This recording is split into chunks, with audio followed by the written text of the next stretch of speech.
One day, someone suddenly gave drugs to an old grandmother. But instead of reporting it to the police, the grandmother returned it to the gang leader. The gang leader was shocked because the grandmother was already 80 years old. Then the grandmother said that she wanted to join the gang and help sell drugs. She explained that all of the leader's men were being watched by the police, but she was different. She had no criminal record, and the police would never suspect an old woman. The gang leader gave her 3 pieces of drugs as a trial. The grandmother changed her appearance and started offering people to buy drugs. But instead, they became afraid and thought she was an undercover cop. Finally, one stubborn person bought drugs from her. After that, others realized she wasn't an informant and also started buying. Some even came back multiple times and became regular customers. Soon, everything she had was sold out.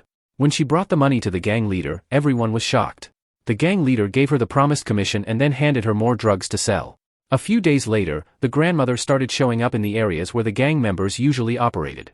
Since security there was poor, it was easy for her to sell.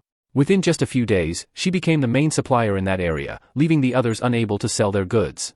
One day, a group of other dealers stopped her, took all her goods and money, and forbade her from selling there again. But the grandmother was not someone who gave up easily.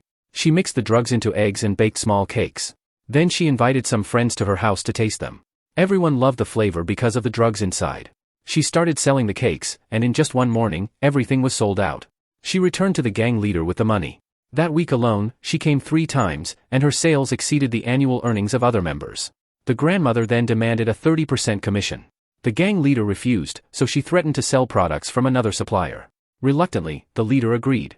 Now, because the drugged cakes made people addicted, more and more customers kept coming. This time, everything sold out in just 2 days. The gang leader gave her even more stock. But the grandmother knew she couldn't work alone. She called the gang that had once robbed her. At first, they didn't take her seriously, but after tasting the cakes on the table, they realized how good they were because of the drugs. The grandmother offered them a deal, help sell the drugged cakes, and she would give them a 15% commission. They agreed. Since then, people began coming to the grandmother's house to buy cakes. She also invited her female friends to help with baking. Just like that, the grandmother started making a fortune from her cakes.